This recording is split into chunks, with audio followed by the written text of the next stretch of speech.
Chapter 5-2, Simplifying Fractions. There are going to be two separate styles of problems that we're going to work on today. We're going to do an example of equivalent fractions first. As you can see by this picture, equivalent fractions are where they give you one fraction and the second fraction is missing a number. In this case, 5/7 is equal to something over 21.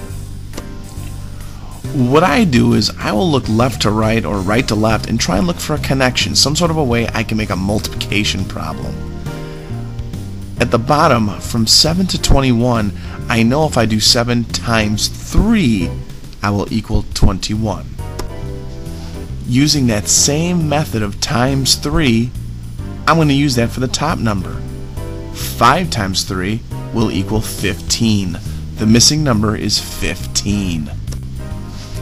The other method that we will be working with today is writing fractions in simplest form. The other word you're going to use is reduce. In this case, we're going to even use the word simplify, and the fraction that we have is 18 over 24. Method 1 recommends that you divide by the biggest factor. This is a strategy I would use if you're really good with numbers. So if you can mentally in your head figure out that 6 is the biggest number that goes into 18 and 24, divide both numbers by that 6.